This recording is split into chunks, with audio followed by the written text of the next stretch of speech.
Hello everyone, कैसे हैं आप सब। उम्मीद करती हैं आप सब ठीक होंगे। आज एक करंट अफेयर सेशन में आपका स्वागत है। आज हम बात करने वाले हैं ऑल स्पेस मिशन 2024, सभी अंतरिक्ष मिशन 2024 के बारे में बात करने वाले हैं। बहुत इंपॉर्टेंट टॉपिक, बहुत हेल्पफुल है आप लोग के एग्जाम के लिए। कोई भी एग्जाम आने वाला है अगर आपका, बहुत इंपॉर्टेंट टॉपिक है, बिल्कुल इससे क्वेश्चन बनते ही बनते हैं। स्किप मत करना। चलिए शुरू करते हैं। So the first question is, फरवरी 2024 में महासागरों और वायुमंडल का सर्वेक्षण करने के लिए नासा द्वारा प्रक्षेपित उपग्रह का नाम क्या है? तो पेस नाम है। पेस की फुल फॉर्म क्या है वो देखते हैं। Plankton, aerosol, cloud, ocean, ecosystem, क्योंकि आपसे एब्रीविएशन पूछ सकते हैं। एक्सप्लेनेशन की तरफ जाते हैं। सैटेलाइट का पूरा नाम है पेस सैटेलाइट। लॉन्च किया गया है नासा के द्वारा। लॉन्च हुआ है फाल्कन 9 रॉकेट के द्वारा। लॉन्च हुआ है कैप कैनावर्सल जो कि यूएसए में है। इस लॉन्च का उद्देश्य है ध्रुवीय कक्षा से विश्व के महासागरों और वायुमंडलों का अभूतपूर्व विस्तार से अध्ययन करना। बहुत इंपॉर्टेंट, आपसे क्वेश्चन कुछ भी पूछा जा सकता है, या तो सैटेलाइट लॉन्च नेम या फिर लॉन्च किसने किया है, लॉन्च कौन से रॉकेट के द्वारा हुआ है, कहाँ से लॉन्च हुआ है और इसका उद्देश्य। ठीक, नेक्स्ट है विश्व के पहले लकड़ी के उपग्रह। ठीक है, बहुत इंपॉर्टेंट, बिल्कुल ध्यान से सुना। वुडन का सैटेलाइट है। लकड़ी के उपग्रह को कक्षा में प्रक्षेपित करने के लिए लक्ष्य वाले मिशन का नाम क्या है? लिग्नोसेट। ठीक है, लिग्नोसेट नाम है इसका। और लॉन्च किया गया है नासा और जासा। जासा क्या है? Japan aerospace exploration agency. Next है, किस देश ने ज़ेलॉन्ग 3 रॉकेट विकसित किया जिसने हाल में ही फरवरी 2024 में 9 उपग्रहों को कक्षा में लॉन्च किया है? तो चाइना ने। ठीक, नेक्स्ट है, जनवरी 2024 में जापान के सूचना संग्रह उपग्रह ऑप्टिकल 8 को ले जाने वाले HIIA रॉकेट मिशन का प्राथमिक उद्देश्य क्या है? Intelligence gathering for national security. तो ऑप्टिकल 8 सैटेलाइट लॉन्च किया गया है जापान के द्वारा। लॉन्च हुआ है HIIA रॉकेट के द्वारा। लॉन्च हुआ है यूएसए के कैप कैनावेरल के द्वारा। पर्पस इसका रहा ऑप्टिकल 8 उपग्रह को मुख्य रूप से खुफिया जानकारी जुटाने के लिए डिजाइन किया गया है। ठीक है, बिल्कुल जो मैं एक्सप्लेनेशन बता रही हूँ उसको नोट डाउन कर लीजिए, कहीं पे स्क्रीनशॉट ले लीजिए। नेक्स्ट है, किस मध्य पूर्व देश के मेहदा, कायहान 2 और हतेव 1 नामक 3 उपग्रह को सफलतापूर्वक अंतरिक्ष में लॉन्च किया गया है? ईरान। आप नाम से देख लीजिए। ठीक है, आप ऐसे बिल्कुल जैसे जापान है, चाइना है, ईरान है, यूएसए है, इंडिया है, नाम से ही आप लगा सकते हैं कि कहाँ के होंगे। ठीक है, तो ये हुआ है ईरान से। लॉन्च हुआ है सिमोग्रा रॉकेट के द्वारा। नेक्स्ट है, किस संगठन ने PSLV ऑर्बिटिकल एक्सपेरिमेंटल मॉड्यूल, जिसको पोयम बोलते हैं, पोयम 3 में 100 वॉट का polymer electrolyte membrane fuel cell का सफलतापूर्वक प्रशिक्षण किया जो हाइड्रोजन और ऑक्सीजन गैसों का उपयोग करके अंतरिक्ष में बिजली पैदा करता है? तो इसरो ने। ठीक, नेक्स्ट है अपना, इसरो के नए अध्यक्ष के रूप में किसे नियुक्त किया गया है? S सोमनाथ जी को। बहुत इंपॉर्टेंट क्वेश्चन है। ठीक है, और विक्रम अंबालाल साराभाई फर्स्ट चेयरमैन रहे इसरो के। अगर हम इसरो को देखें, Indian space research organisation form हुई थी 15 अगस्त 1969 में। हेडक्वार्टर कर्नाटक के बेंगलुरु में है। चेयरमैन इसके S सोमनाथ जी है। मोटो इसका है, मानव की जाति की सेवा में अंतरिक्ष प्रौद्योगिकी। ठीक, नेक्स्ट है, भारत के अगली पीढ़ी के भारी संचार उपग्रह GSAT-20 का प्रक्षेपण कौन करेगा और प्रक्षेपण के लिए किस रॉकेट का उपयोग किया जाएगा? ठीक है, तो स्पेस एक्स और फाल्कन 9, क्योंकि 2 क्वेश्चन है इसमें। ठीक है, एक तो कौन करेगा और किस रॉकेट का उपयोग किया जाएगा। GSAT-20 एक कम्युनिकेशन सैटेलाइट है, डेवलप किया गया इसरो के द्वारा। लॉन्च हुआ है स्पेस एक्स के द्वारा और लॉन्च बाय फाल्कन 9 रॉकेट के द्वारा। ठीक, नेक्स्ट क्वेश्चन है, भारत के पहले एक्सरे पोलैरोमीटर सैटेलाइट का नाम क्या है जिसे इसरो द्वारा जनवरी 2024 में लॉन्च किया गया? एक्सपोसेट नाम है इसका। ठीक है, तो एक्सरे पोलैरोमीटर सैटेलाइट एक्सपोसेट डेवलप किया गया इसरो के द्वारा। PSLV रॉकेट के द्वारा लॉन्च किया गया है। Satish Dhawan space centre launch site रही। नेक्स्ट है अपना, नासा के उस मिशन का नाम क्या है जिसे गॉड ऑफ केओस नामक शुद्ध ग्रह को रोकने के लिए दोबारा लॉन्च किया गया था? तो उसका नाम है ओसिरिस एपेक्स। ठीक, नेक्स्ट है, भारत अप्रैल 2024 में स्पेसएक्स रॉकेट पर किस कंपनी द्वारा विकसित अपना पहला जासूसी उपग्रह लॉन्च करने की तैयारी कर रहा है?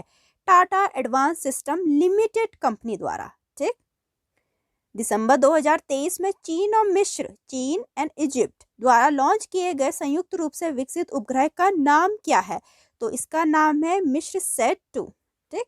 सैटेलाइट का नाम है मिस्र सेट 2 सैटेलाइट। लॉन्च हुआ है ये चाइना एंड इजिप्ट के द्वारा। लॉन्च हुआ है लॉन्ग मार्च 2C रॉकेट के द्वारा। लॉन्च हुआ है चाइना से, चाइना के ज़्यूकॉन सैटेलाइट लॉन्च सेंटर से। ये एक रिमोट सेंसिंग सैटेलाइट है। मिस्र द्वारा देश की भूमि और संसाधन प्रबंधन, जल संरक्षण, कृषि उत्पादक और तटीय परिवर्तन निगरानी को आगे बढ़ाने के लिए उपग्रह का उपयोग किया जाएगा। नेक्स्ट है अपना, चीन के सेंजो 17 मिशन पे 3 अंतरिक्ष यात्री कौन है? बहुत इंपॉर्टेंट क्वेश्चन। 3 यात्री जो है उनका नाम है Tang Hongbo, Tang Shengjie and Jiang Xinlin. ठीक। नेक्स्ट है, किस देश ने 2024 के ISS इंटरनेशनल स्पेस सेंटर को छोड़ने का फैसला किया है? तो रसिया ने फैसला किया है कि अब वो ISS को छोड़ देगा। तो ISS एक मल्टीनेशनल कोलैबोरेटिव प्रोजेक्ट है जिसमें 5 प्रतिभागी अंतरिक्ष एजेंसियां शामिल हैं। USA का नासा, ठीक है, रूस का रॉकसोस्मोस, जापान का जासा, यूरोप का ESA और CSA कनाडा का। ठीक है। यह 1998 में पृथ्वी की कक्षा में है और यह रूस और संयुक्त राज्य अमेरिका द्वारा संयुक्त रूप से विकसित किया गया है। पूछ सकते हैं किन दोनों का कोलैबोरेशन है? रसिया एंड US का। नेक्स्ट है, फरवरी 2024 में इसरो द्वारा GSLV F14 INSAT 3DS mission किस प्राथमिक उद्देश्य के लिए लॉन्च किया गया था? वेदर फोरकास्ट के लिए। इनसेट 3DS सैटेलाइट लॉन्च हुआ इसरो के द्वारा। लॉन्च हुआ है GSLV रॉकेट के द्वारा। लॉन्च हुआ है ये सतीश धवन स्पेस सेंटर से। ठीक।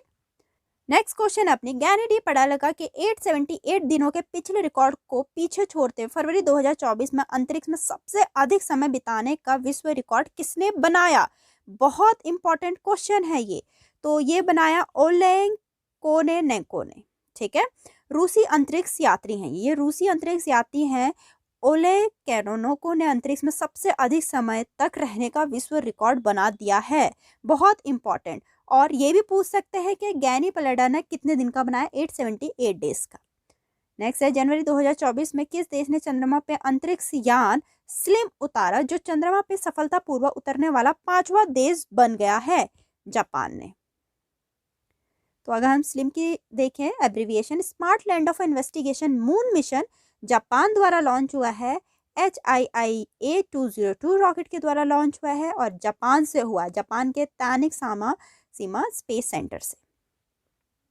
नेक्स्ट है, किस अंतरिक्ष एजेंसी ने जनवरी 2024 में क्रू ड्रैगन कैप्सूल फ्रीडम को अंतरराष्ट्रीय अंतरिक्ष स्टेशन तक ले जाने के लिए एक्सियोम स्पेस का X3 मिशन लॉन्च किया है?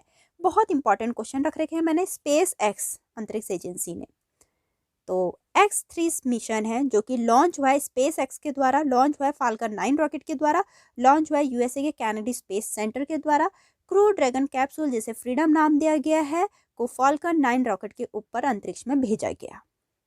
नेक्स्ट है, इसरो द्वारा दूसरा स्पेस पोर्ट लॉन्च पैड बोलते हैं जो कि कहाँ स्थापित करेगा? ठीक है, तमिलनाडु में। इसरो का दूसरा स्पेस पोर्ट तमिलनाडु के कुलशेखरपट्टनम में स्थापित किया जाएगा। श्रीहरिकोटा में स्पेस धवन अंतरिक्ष केंद्र इसरो का पहला अंतरिक्ष बंदरगाह है। ठीक। नेक्स्ट है, ल्यूपेक्स चंद्र मिशन पे कौन सी अंतरिक्ष एजेंसी भारतीय अंतरिक्ष अनुसंधान संगठन के साथ सहयोग कर रही है? बहुत इंपॉर्टेंट, जापान का जापान एरोस्पेस एक्सप्लोरेशन एजेंसी कर रही है। चंद्र ध्रुवीय अन्वेषण मिशन, जिसको ल्यूपेक्स बोलते हैं, या चंद्रयान 4 भारतीय अंतरिक्ष अनुसंधान संगठन इसरो और जासा द्वारा एक नियोजित संयुक्त चंद्र मिशन है।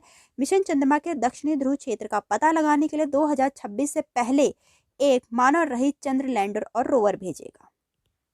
नेक्स्ट क्वेश्चन है, भारत की first commercial space situational awareness observatory कौन से राज्य में स्थापित की जाएगी? उत्तराखंड में। ठीक। नेक्स्ट है, मई 2023 में इसरो ने अपना पहला दूसरी पीढ़ी का नेविगेशन सैटेलाइट लॉन्च किया। इसका नाम क्या है? NVS-01। NVS-01 सैटेलाइट जो कि लॉन्च हुआ है इसरो के द्वारा, launch by GSLV F-12 rocket के द्वारा। GSLV की फुल फॉर्म देखोगे geosynchronous satellite launch vehicle, launch हुआ है Satish Dhawan space centre in Sriharikota. इस लॉन्च का उद्देश्य क्या है? भारतीय नक्षत्र सेवाओं के साथ नेविगेशन की निरंतरता को बढ़ाना है, जिसे भारत और इसके आसपास के क्षेत्र में सटीक और रियल टाइम नेविगेशन प्रदान किया जा सके। नेक्स्ट है सितंबर 2023 में लॉन्च किए गए इसरो के आदित्य L1 मिशन का प्राथमिक उद्देश्य क्या है? सूर्य के कोरोना का अध्ययन करना। आदित्य L1 मिशन जो कि इसरो के द्वारा लॉन्च हुआ है PSLV XL रॉकेट के द्वारा लॉन्च हुआ है, लॉन्च फ्रॉम श्रीहरिकोटा के सतीश धवन स्पेस सेंटर से। लॉन्च डेट इसकी रही 2 सितंबर 2023। यह क्या करेगा? क्रोमोस्फीयर को कोरोना सहित सूर्य के वायुमंडल का अध्ययन करेगा। It will place spacecraft in a halo orbit around the sun earth Lagrange point, जिसको L1 बोलते हैं। नेक्स्ट है अपना विक्रम साराभाई अंतरिक्ष केंद्र के नए निदेशक के रूप में किसे नियुक्त किया गया है?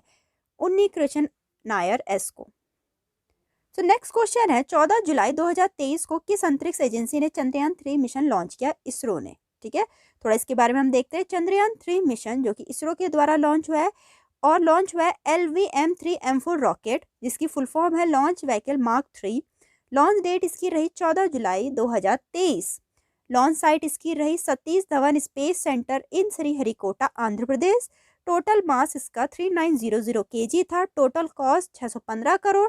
थीम क्या था? Science of the moon. Aim क्या था? चंद्रमा के दक्षिणी ध्रुव पर चंद्रयान 3 की नरम लैंडिंग।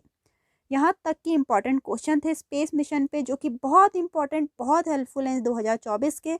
उम्मीद करती हूँ आपको वीडियो अच्छी लगी तो वीडियो लाइक करें, चैनल को सब्सक्राइब करना ना भूलें। मिलते हैं नेक्स्ट वीडियो में।